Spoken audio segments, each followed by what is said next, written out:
Welcome all sports fans, YouTubers, Facebookers, all social media across the nation.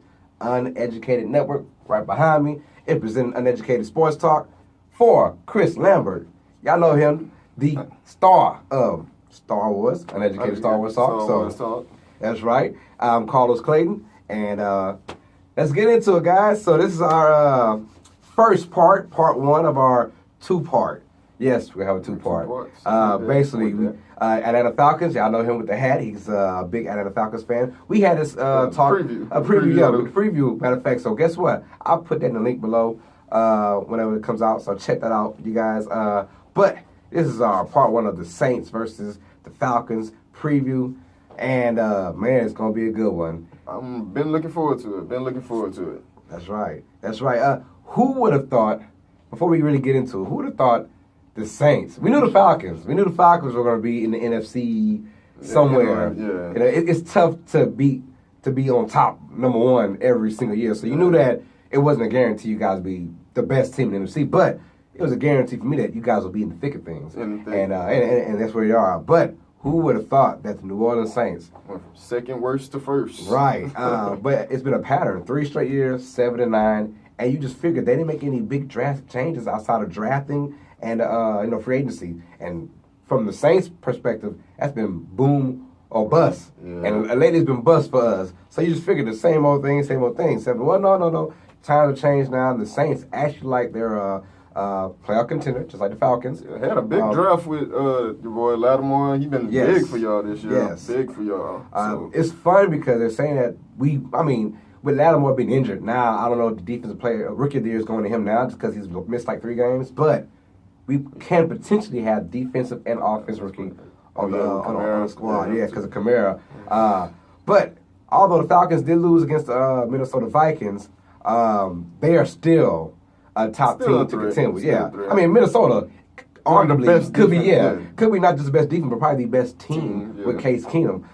Trust me, they gave us a whooping too, so we both can share that. Yeah, we had opportunities. I think we could have won that game. Right. But, play calling as usual. I've been easing off of that too much, blaming him, because I know when the season first started, all of us Falcons fans was like, get him out of here. We don't want him. We don't want him. But we kind of eased up off of that, especially since the last couple of weeks have been a couple of 30-point performances from the offense. We looked like we got back gelling, even without Freeman for a couple games, because even out with a concussion, Coleman been doing his thing. Matt Ryan looked more comfortable, but running up against the top defense, and this is a game I was waiting on too against the Vikings, because 14-9. I mean, I didn't think it would be that small. Yeah, I thought somewhere in the 20s to 17 kind of game. Before we get really into the Saints and the Falcons, let's get to we talked about your preview of the Falcons. Right now they're 7-5. Right now, how do you feel about the Falcons season? What can they work better on, or what are they doing good right now? It's been disappointing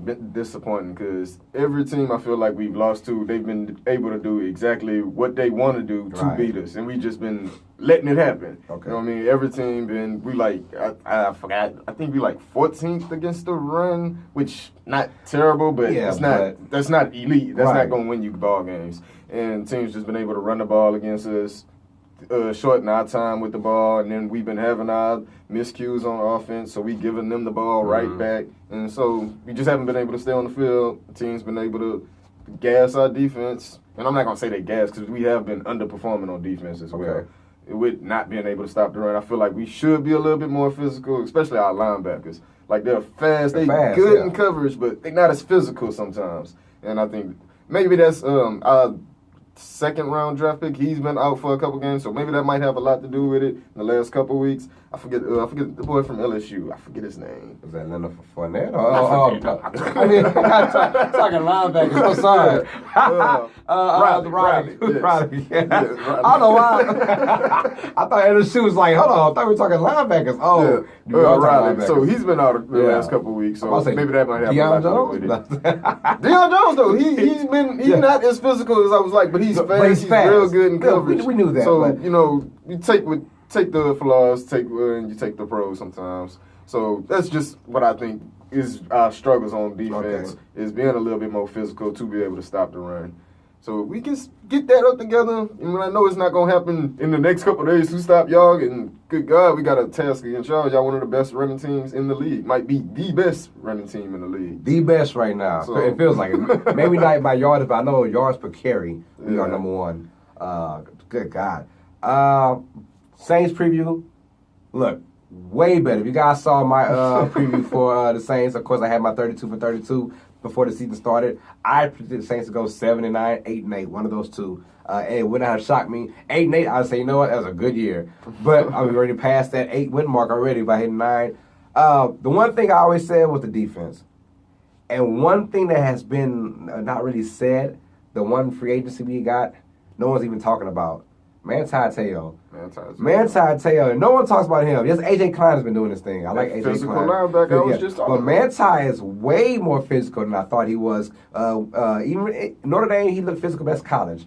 But in San Diego, now it's L.A., but he did play for San Diego. Yeah. He wasn't as physical as the linebacker. But I guess a new beginning, I guess he was just getting into the league, too. He's been really helping us with the run defense. That really the run defense gashed us. Of course, our pass defense was always horrible, but we got to stop something. Couldn't stop the run. So over the last 3 years, teams did what they wanted to do, run or pass. It didn't matter. This year, of course, Lattimore helps out big time. Who knew that he'd be that good of a shutdown corner that fast? Yeah. We didn't expect that.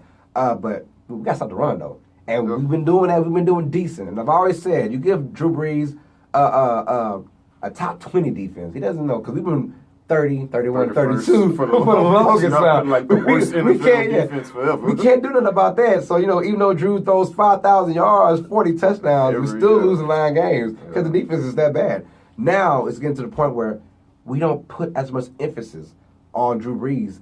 He's still thrown the ball, I think, on average 34, 35 times a game, which is great because usually it's about 44 times a game. So you add that in, then Sean Payton finally got his screws together and realized, let's run the freaking ball.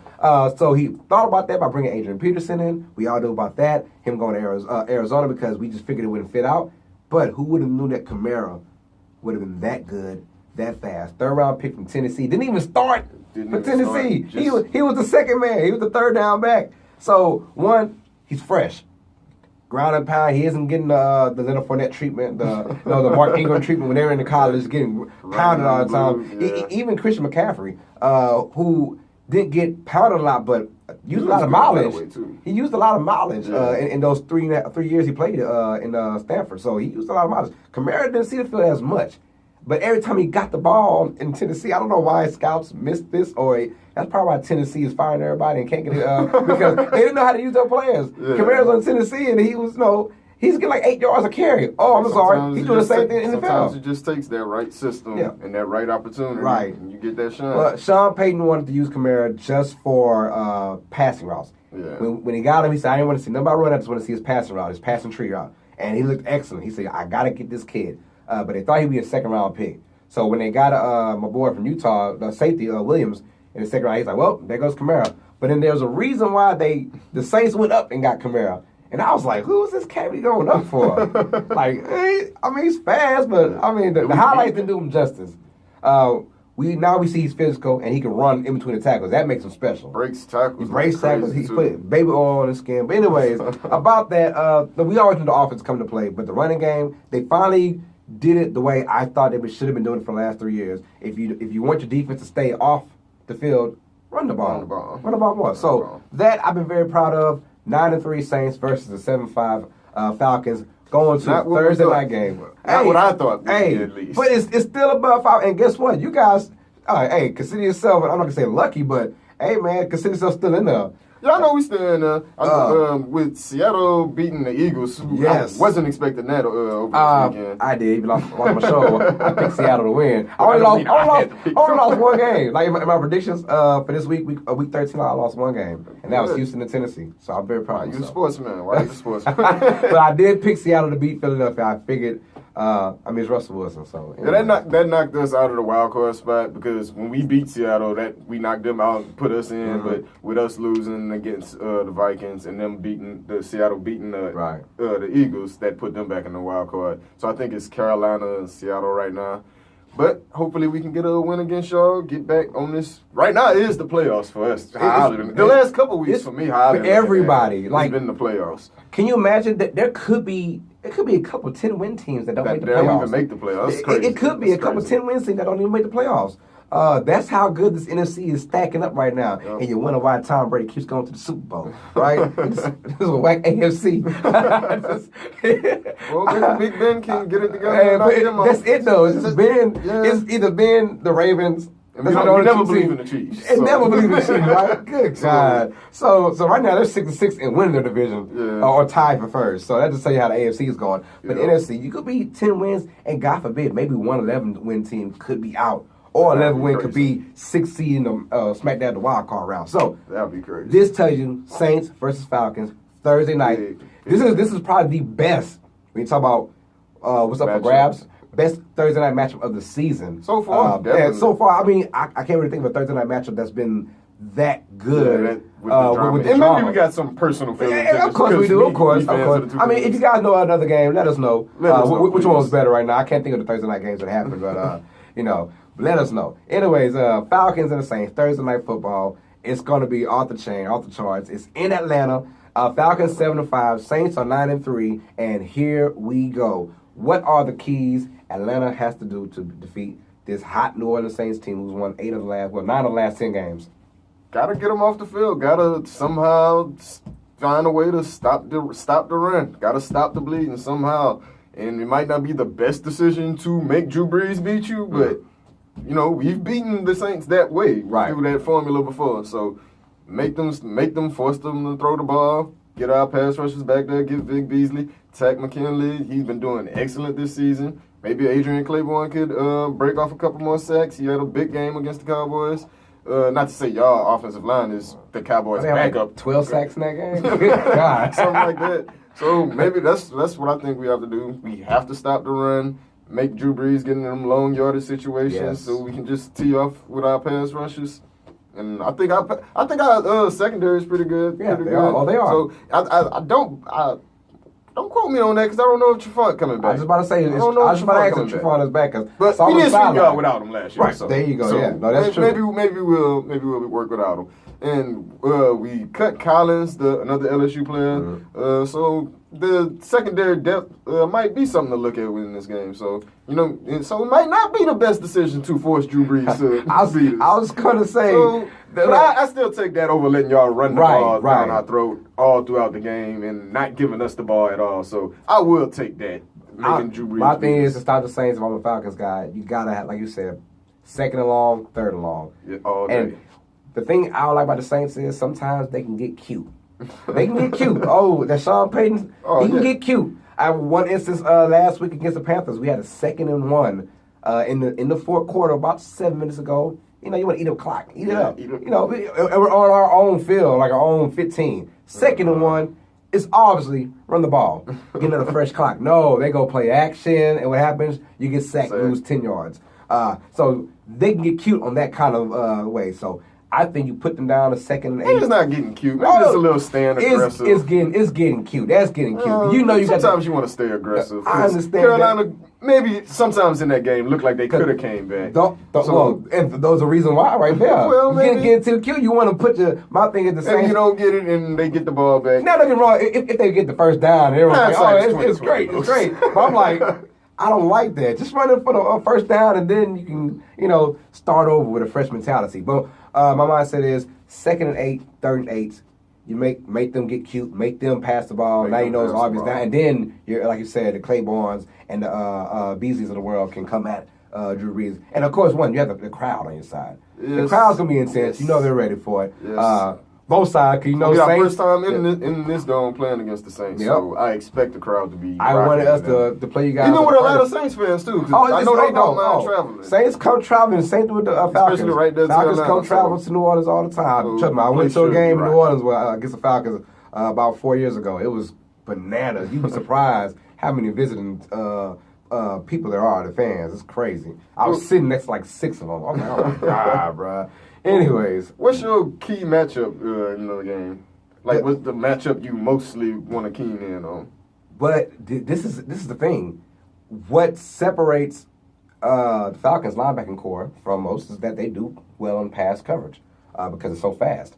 But my thing is, I want to see when Kamara goes out there for those, either those screens or for those, in and out routes, how would Deion Jones or Roddy contain him?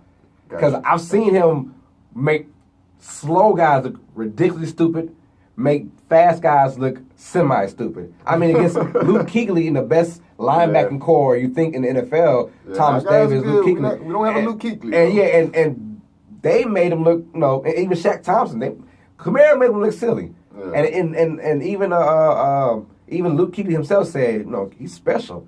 You think you got him, and you don't have him. And he's so I want to see that matchup because I get a feeling the Saints will come out with Kamara more than Ingram. They'll probably try to establish Ingram, see where it's going, see how that front seven is going to hold up. I think Ingram will work a little bit too because he's more of a power runner. I'm thinking if they feel like we'll try to go Ingram first. If it's not working, okay, let's throw in that guy back here called Kamara. And Kamara, the thing about Ingram and Kamara is not one's just a power back and one's a scat back. No, those days are both. No, when you had Reggie Bush and Deuce McAllister, or you had Reggie and Pierre Thomas, you knew what you were kind of getting when one came on the field. You knew that. With this one, Kamara can do the same thing that Ingram do. Ingram can do the same thing Kamara do. So there's no key like, okay, well, we know they're not doing this and that, right? Yeah. So that's what's scaring teams. You don't know because now Kamara's getting the ball up the freaking gut and hitting 10 yards. And so now and then Ingram can bust out and get you a screenplay or flat for 12 yards. Yeah. So now you don't know what's going on between the two. So that's my big match with the game. The running backs in space against the linebackers. See how it goes. If Deion Jones and them can contain Kamara by their speed, then it could be a different story. Then we're going to go back to the physicality, like I said, not even in space. Okay. If we're not as physical as I think we should be, these guys can break tackles, so, you know what I mean? They can make things happen even without in space. So just that matchup in particular, I am truly interested. And maybe even bring Keanu Neal down and to play some linebacker, getting him some big hits on Kamara. He's probably our best tackler on our defense. So it'll be interesting to see where he'll be. Y'all don't really have a tight end he'll have to worry about. Flynn is hurt still, I believe. No, you back? Flynn. You didn't see what he did against the Redskins? I actually didn't. We didn't even hear about Fleener until the fourth quarter. Well, maybe that's why. Maybe that's why. But in that fourth quarter, 5 catches, 67 yards in one quarter. So, but outside of that, no, we haven't heard. Y'all tight ends always. Fleener's been out because we've been running the ball more. Josh Hill's one of the best blocking tight ends in the game, so that's why he's been in like 74% of the snaps. And Fleener comes in for all of his pass situations. But I want to talk. Let's flip it now. Let's talk about Atlanta's offense versus the Saints defense because right now, Marshawn Lattimore is still iffy. Now the coach is saying he's more on the positive side that Lattimore is going to play. We're talking about Dennis Allen. But you're supposed to say that, right? But I want to see if Lattimore cannot play. There is no one. And as good as Ken Crowley has been playing for us, he is no match for Julio Jones. And I think will force us to play a lot more coverage than we would want and less blitzes because we know that Julio is a man that has many, many, many, many talents. And like I said, as good as Ken Crowley has played, he cannot play against Julio. If Marshawn Lattimore comes back and say he is 95% healthy, he has an ankle injury, but he's been out for about 2.5 weeks now, so he's looking good. I want to see that matchup, Marshawn versus Julio. That matchup, Julio against really anybody in the league for me, always been an interesting matchup to me because I feel like sometimes we'll try to force Julio the ball, and that really downs our team because Matt is only looking, and he's a great quarterback. He can go through his reads if he wants, but sometimes you'll see him just eyeing Julio down, like, get open, Julio. I'm going to throw this ball to you anyway, Julio. And sometimes, other guys will be open. That could be other big plays. You know what I mean? I call it the Jimmy Graham effect. Yeah, that's one thing I don't want to happen is us only eyeing Julio like Julio is 80% of our offensive yards or something like that. So I don't want that to happen, but I think Julio do need to eat. I wish he would have did better against this Vikings team. I was talking a lot of crap. But Xavier Rhodes is one of the best. One of the best, man. No shame in that loss.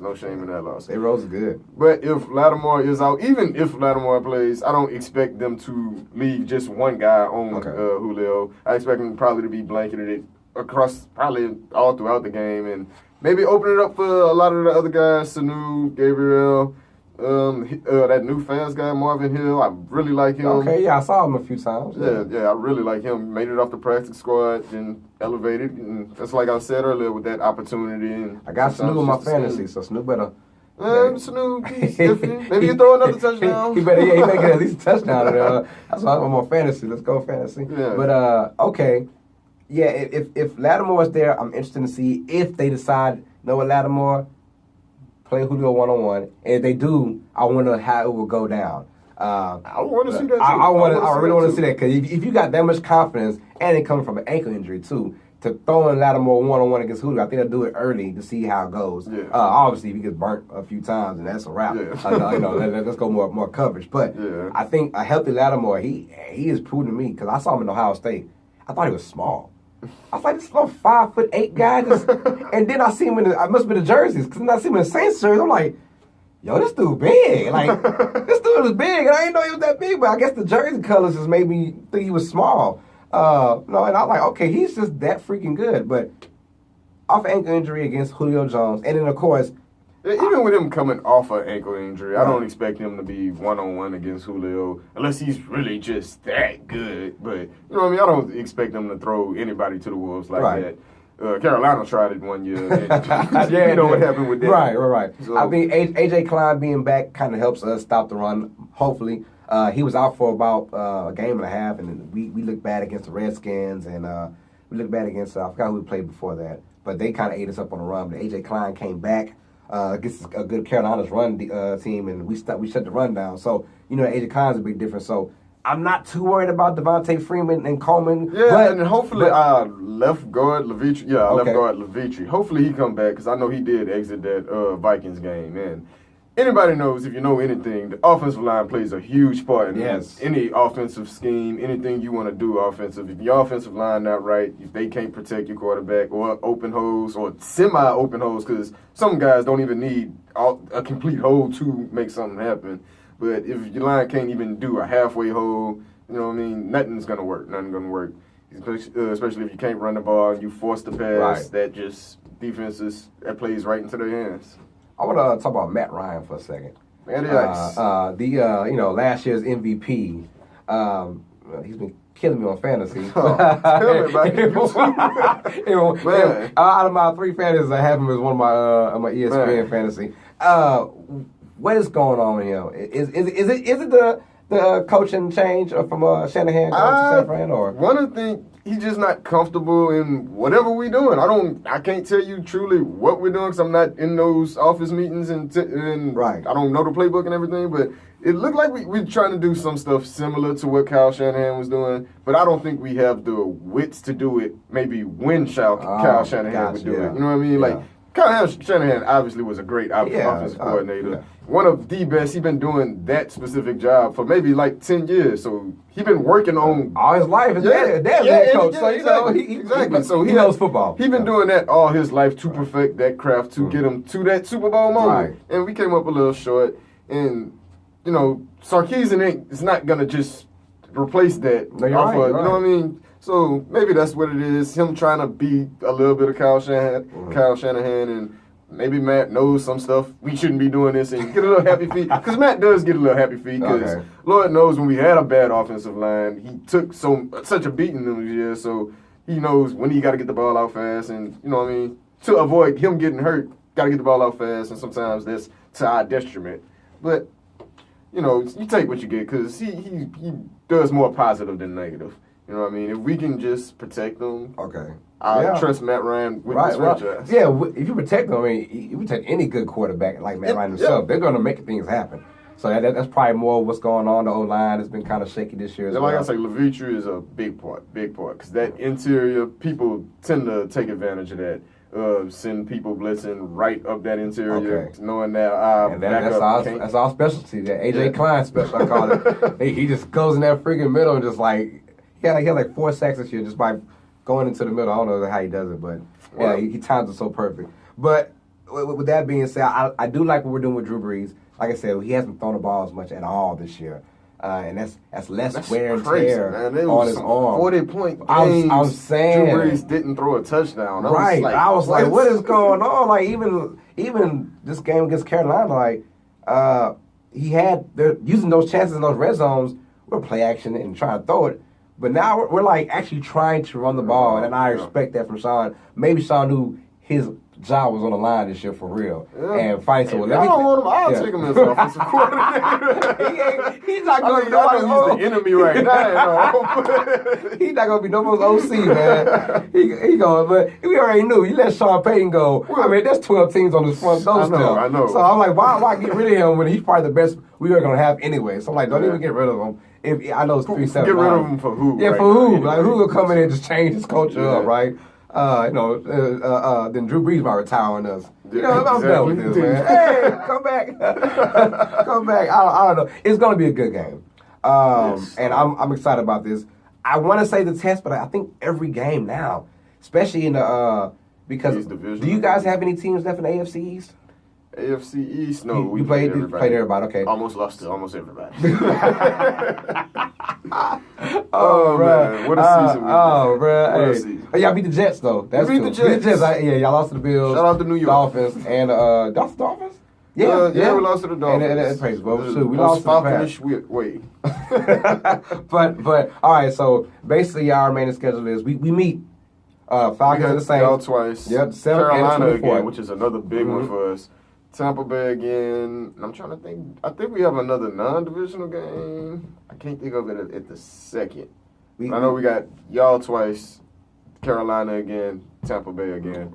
All those are big games because the division games really play into right now. And right now, Saints our last 3 of our 4 against the division as well. 2 against Atlanta, 1 against Tampa Bay, and we got the Jets in between that. Okay. I'm trying to think. Maybe we do have another non-divisional opponent. That maybe can help us boost us up a little bit. Because Carolina looking tough right now, too. And, man. Hey. I can say this, man. The NFC has been the wild NFC. Yes. So, like you said, there's no more room for error. Because one loss, even for Saints that's 9-3 right now, one loss can get you maybe the 5th seed. Well, right now, as of right now, it would be still the 4th seed. But I'm saying, you get 1 or 2 consecutive losses, you're down to not only all depends on what other teams do and all this, and then all the mathematics. You still got a Cowboys team that's gonna bring Zeke back soon. You got a Green Bay team. If they beat the Browns, and go 7-6, Aaron Rodgers is back for the next 3 games. So that could change everything. So you just never know about this NFC. I'm scared for all. Like we've already lost to the Rams and to the Vikings. So and those teams are already above us, and even tied, they got the tiebreaker. I think at the worst come to worst for y'all, I think y'all at the worst come to worst, I think y'all at least be in the wild card. Oh yeah, y'all making the playoffs. I'm saying this for you guys too. With that win against Seattle, right? That win against Seattle was big. That's big, and that can help y'all out. I do wanted think us to beat the Vikings. Yeah, I do think you guys are going to. Man. It depends what we do tomorrow. Well, yeah. I think, if anything, I think you in Seattle, because even though Cowboys and the Packers are still climbing up there and could be the 2 that could surprise anyone, I don't see it happening. I think it's just too little too late for those guys. But for the Falcons and for Seattle, I think you guys will get the last 2 spots, 5 and 6. I think, if anything, Carolina might be that team that drops. They might be the team that drops off. You think Seattle takes their spot? I think, yeah. Because they're not winning the division. Let me rephrase that. Seattle can still win the division. One, they beat the Rams early in the year. They're only 2 games out. From so they could go up there and take the division, and the Rams are in that wild card. The Rams already have 10 wins already. So they're probably locked in. So if Seattle wins wins that division, they have the 4th or the 5th seed. 4th or 3rd seed. And the Rams, at 10 wins, at least 10 wins, have that wild card. That makes it tough for, like I said, the Green Bays and the Cowboys to get in, because they got to keep working to get there. And that means if they got to keep working, the Rams got to keep falling, or Seahawks got to keep falling. Someone got to keep falling. And I think if there's one team that's going to fall, I think, in my opinion, it's the Carolina Panthers. Think it's the Panthers? I think it's the Panthers. Right now, they're the 5th seed, right? At 8-4. They would be. They're the 5th seed. Yeah. Because right now it's crazy. We're 9-3 and we're the 4th seed. So it tells you how deep that conference is. And I think it's gonna be wild, man. Any last thoughts before you wrap it up, brother? Go Falcons, man. Don't disappoint. Hold on. Let's go. Who you got winning and why? Who I got winning? I got us winning from a special place in my heart. I think Matt Ryan shows up.